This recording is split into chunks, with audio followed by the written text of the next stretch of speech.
RTV app వార్తల్ని క్షణాల్లో చదివే అవకాశం ఉంటుంది. ఒక న్యూస్ పేపర్, ఒక టెలివిజన్ ఛానల్ మీ చేతుల్లో ఎప్పుడు ఉంటాయి. సార్వత్రిక సమరం ముగిసింది. ఎప్పుడెప్పుడా జరుగుతుంది. మే 13వ తేదీ రాబోతుంది. ఎన్నికలకు సంబంధించినటువంటి ప్రక్రియ కొనసాగుతుంది. రాబోయే కొత్త ప్రభుత్వాన్ని ఎంచుకోవాలా, లేకపోతే ఉన్న ప్రభుత్వాన్ని మరోసారి అధికారంలోకి తీసుకురావాలనేసి రాష్ట్ర వ్యాప్తంగా జరిగినటువంటి చర్చకు ఈరోజు సాయంత్రంతో తెరవబడింది. మొత్తం ఉమ్మడి కర్నూలు జిల్లాలో 4147 పోలింగ్ కేంద్రాల్లో 793 సమస్యాత్మక పోలింగ్ బూత్లు ఏవైతే గుర్తించారో పోలీసులు, ఆ నేపథ్యంలోనే జిల్లా వ్యాప్తంగా కూడా ప్రశాంతమైనటువంటి వాతావరణం కొనసాగించేందుకు అటు అధికార యంత్రాంగం పోలీసు బలగాలను మోహరించి అది కేంద్ర బలగాలను తీసుకొచ్చి ఎక్కడ కూడా అవాంఛనీయ సంఘటనలు కానీ పెద్ద ఘర్షణ కూడా జరగకుండా ఉండేందుకు చర్యలు చేపట్టారు కర్నూలు జిల్లా అధికార యంత్రాంగం ఉమ్మడి కర్నూలు జిల్లాలో. అయితే దీంట్లో ప్రధానంగా సక్సెస్ అయింది అనేది చెప్పుకోవచ్చు. ఎందుకంటే ఎప్పుడు కూడా కర్నూలు జిల్లాకు సంబంధించినటువంటి ఫ్యాక్షన్ నేపథ్యం ఉన్నటువంటి ప్రధానమైనటువంటి నియోజకవర్గాలు ఆర్లగడ్డ, బనగానపల్లె, నందికొట్కూరు, ఆలూరు, మంత్రాలయం లాంటి నియోజకవర్గ కేంద్రాల్లో ఎప్పుడు కూడా పెద్ద పెద్ద గొడవలు జరిగేటువంటి పరిస్థితి ఉంది.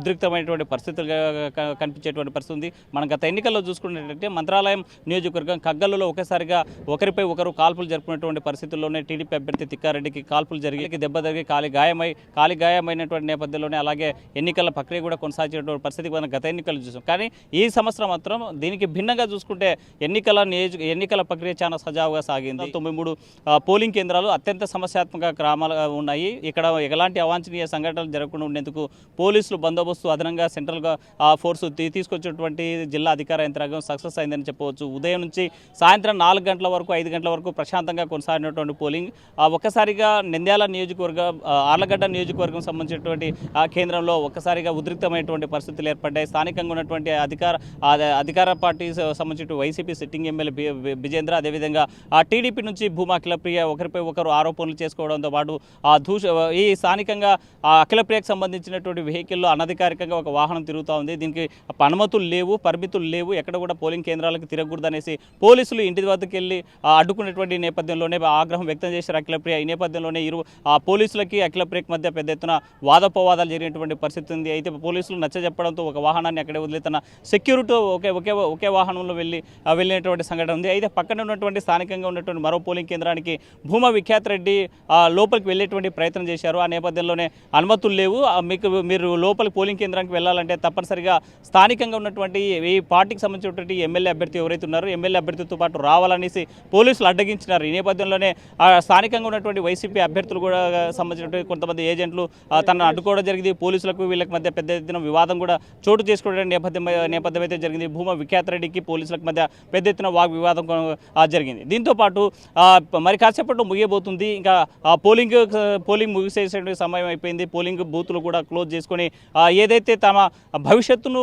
నిక్షిప్తమైనటువంటి ఈవీఎం ప్యాడ్లను తీసుకొని వెళ్ళేటువంటి పరిస్థితి వచ్చినటువంటి నేపథ్యంలో స్థానికంగా ఉన్నటువంటి ఈ కొంతమంది నాయకులంతా ఏజెంట్లు ఎవరైతే ఉన్నారో అక్కడ ఉన్నటువంటి ఏజెంట్లు బయటికి వెళ్ళాలి, మీరు ఇక్కడ నుంచి వెళ్ళండి అనేటువంటి చెప్పినటువంటి నేపథ్యంలోనే ఒక్కసారిగా ఉద్రిక్తమైనటువంటి పరిస్థితి రుద్రవరం మండల నియోజకవర్గంలో చోటు చేసుకునే నేపథ్యంలోనే ఇరు పార్టీలకు సంబంధించినటువంటి నాయకులంతా కూడా ఆ ప్రాంతానికి చేరుకొని ఒకరిపై ఒకరు రాళ్లు రూపుకునేటువంటి పరిస్థితికి తీసుకొచ్చారు. ఒక్కసారిగా మొత్తం ఉదయం నుంచి ప్రశాంతంగా కొనసాగింది ఫ్యాక్షన్ గడ్డ అయినటువంటి ఆళ్ళగడ్డ అనుకునేటువంటి నేపథ్యంలో ఒక్కసారిగా పెద్ద ఎత్తున ఉద్రిక్తమైనటువంటి పరిస్థితుల్లో రాళ్ల వర్షం కురిపించేటువంటి పరిస్థితి కనిపించిన నేపథ్యంలోనే పోలీసులకు రంగంలో దిగారు. ఇరు పక్షాలను వారించేటువంటి ప్రయత్నం చేశారు, ఇరు పక్షాలను చెదరగొట్టేటువంటి ప్రయత్నం చేశారు. అయితే కవ్వింపు చర్యలకు పాల్పడుతున్నటువంటి నాయకుడిని మొత్తం సర్దుమణిగేటువంటి పరిస్థితి తీసుకొచ్చింది ఆళ్ళగడ్డ నియోజకవర్గ రుద్రవర కేంద్రం మండల కేంద్రంలో. ఇది ఇక్కడ ఉన్నట్టు ఒక రకంగా అక్కడ ఉంది. అయితే డోన్ నియోజకవర్గంలో మనం ఉదయం నుంచి చూసాం. 7 గంటల ప్రాంతంలో పోలింగ్ ప్రారంభమైన తర్వాత స్థానికంగా ఉన్నటువంటి ఒక ఎస్ఐ దురుసుగా ప్రవర్తించారు. అక్కడ ఉన్నటువంటి మార్కెట్ యార్డ్ చైర్మన్ నేను ఇక్కడ స్థానికంగా లోకల్గా నేను ఏజెంట్గా ఇక్కడ ఉన్నాను, ఇక ఈ ప్రాంతంలో నిల్చుంటే అభ్యంతరం ఏంటని ప్రశ్నించిన నేపథ్యంలోనే తను వారించి తన అక్కడి నుంచి పంపించేటువంటి ప్రయత్నం చేసుకునే ప్రయత్నం చేసుకున్నారని ఆరోపించారు. స్థానికంగా ఉన్నటువంటి మార్కెట్ యార్డ్ సంబంధించినటువంటి మార్కెట్ యార్డ్ సంబంధించిన చైర్మన్. ఈ నేపథ్యంలో పెద్ద ఎత్తున ఘర్షణ వాతావరణం చోటు చేసుకునే సిచ్యువేషన్లోనే పోలీసులు కూడా అప్రమత్తమై అక్కడ చెదరగొట్టారు. అయితే ఈ సంఘటన మీద స్థానికంగా ఉన్నటువంటి మాజీ ఎమ్మెల్యే సుజాతమ్మ ఆగ్రహం వ్యక్తం చేశారు. పోలీసులు ఫెయిర్ ఎలక్షన్ నిర్వహించి కూడా ఏకపక్షంగా నిర్వహిస్తున్నారు, వైసీపీకి తొత్తుగా మారి వాళ్ళకు వ్యవహరిస్తున్నారని ఆగ్రహం వ్యక్తం చేసినటువంటి పరిస్థితి మనం అక్కడ చూసాం. అయితే బేతంచెర్ల మండల కేంద్రంలో బుగ్గన రాజేంద్రనాథ్ రెడ్డిని ఫాలో అవుతూ స్వతంత్ర అభ్యర్థిగా పోటీ చేసినటువంటి రిటైర్డ్ డిఎస్పీ పిఎన్ బాబు ఎవరైతే ఉన్నారో తను ఫాలో కావాల్సినటువంటి అవసరం ఏంటనేసి ఈ బుగ్గనకు సంబంధించినటువంటి వర్గీయులంతా కూడా ఒకసారిగా వాహనం మీద దాడి చేశారు, కారు అద్దాలు ధ్వంసం చేశారు. ఈ స్వతంత్ర అభ్యర్థిని భయపెట్టే ప్రయత్నం చేసినటువంటి సందర్భంలోనే నేను రిటైర్డ్ డిఎస్పీగా పనిచేశాను, స్వతంత్ర అభ్యర్థిగా పోటీలో ఉన్న తనకి ఇలాంటి పరిస్థితి వచ్చిందంటే స్థానిక మరి ప్రజాస్వామ్యంలో ఇక్కడ ఉన్నటువంటి బుగ్గన ఎలాంటి వ్యవస్థ నిర్వహిస్తున్నారనేటువంటి ఆగ్రహం వ్యక్తం చేస్తూ స్థానికంగా ఉన్నటువంటి పోలీస్ స్టేషన్లో తను ఫిర్యాదు చేసినటువంటి సంఘటన వెలుగులోకి వచ్చింది డోన్ నియోజకవర్గంలో. దీంతోపాటు మనం చాలా ప్రాంతాల్లో అంటే కర్నూలు నియోజకవర్గంలో చూసుకున్నట్టయితే కర్నూలులో సిల్వర్ జూబ్లీ కళాశాలలో వైసీపీకి సంబంధించినటువంటి టీడీపీకి సంబంధించినటువంటి గౌరవ వెంకటరెడ్డి, అదేవిధంగా కాటసానికి సంబంధించినటువంటి వర్గీయుల మధ్య ఘర్షణ వాతావరణం చోటు చేసుకుంది.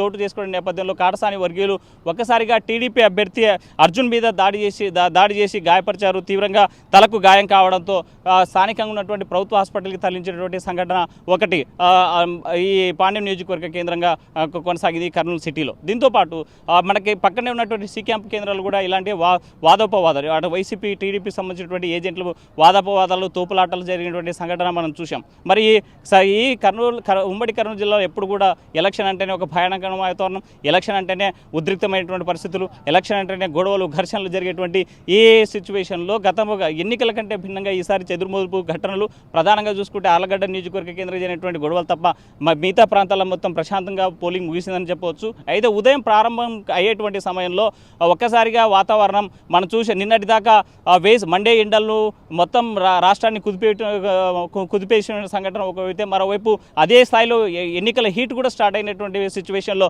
ఒక్కసారిగా మేఘామృతమై కర్నూలు జిల్లా వ్యాప్తంగా కూడా వర్షపు సూచన కనిపించింది. అయితే డోన్ నియోజకవర్గంలో తెల్లవారుజామున పడినటువంటి పెద్ద ఎత్తున వర్షానికి పోలింగ్ కేంద్రాల వద్ద ఏర్పాటు చేసినటువంటి శామేనాలంతగా గాలికి చెల్లా చెదరై పడిపోయినటువంటి సంఘటన డోన్ నియోజకవర్గంతో పాటు కోడుమూరు నియోజకవర్గం, అదేవిధంగా ఎమ్మెడూరు నియోజకవర్గంలో కనిపించింది. అయితే ఇలాంటి సిచ్యువేషన్స్ తప్ప ఎక్కడ కూడా ఎలాంటి అవాంఛనీయ సంఘటనలు జరగలేదు. కేవలం తోపులాటలు, చిన్నపాటి ఘర్షణలతో మాత్రం కర్నూలు జిల్లాలో ఎన్నికలు ప్రశాంతంగా ముగిశాయని చెప్పవచ్చు. భవిష్యత్తు ఎన్నికలుగా రాబోయే జూన్ 4వ తేదీన జరగబోయేటువంటి ఎన్నికల ఫలితాల కోసం ఇరు పార్టీలకు సంబంధించిన ప్రధాన పార్టీలకు సంబంధించినటువంటి టీడీపీ, వైసీపీకి సంబంధించిన నాయకులంతా, అభ్యర్థులంతా కూడా తమ భవిష్యత్తు ఎలా నిర్ణయించారు, ఓటర్లు ఎవరికి పట్టం కట్టబోతున్నారు, ఎవరికి జిందాబాద్ కొట్టారు, ఏ బటన్ మీద నొక్కారు, ఎవరి ఫలితాలు ఎలా ఉండబోతున్నాయి, ఎవరి తలరాతలు మారబోతున్నాయి అనేటువంటి మాత్రం నిక్షిప్తంగా ఈ 14 నియోజకవర్గాల్లో 2 ఎంపీ అభ్యర్థులు, ఎమ్మెల్యేల యొక్క భవిష్యత్తు నిక్షిప్తమైంది. మొత్తం ఎప్పుడు 4వ తేదీ కోసం ఫలితాల కోసం ఎదురు చూస్తున్నారు. తమ భవిష్యత్తు ఓటర్లు ఎలా డిసైడ్ చేశారనేటువంటి దానికోసం ఉత్కంఠంగా ఎదురు చూస్తుంది కర్నూలు జిల్లా ప్రజానికం. ఇది ఇక్కడ ఉన్నటువంటి కర్నూలు జిల్లాలో తాజా పరిస్థితి. వీడియో జర్నలిస్ట్ చంద్రశేఖర్తో హుస్సేన్, నాటివి, కర్నూలు. మరిన్ని వీడియోస్ కోసం ఛానల్ ని సబ్స్క్రైబ్ చేయండి, లేటెస్ట్ అప్డేట్స్ కోసం వాట్సాప్ ఛానల్ ని ఫాలో చేయండి అండ్ లింక్ డిస్క్రిప్షన్ లో ఉంది.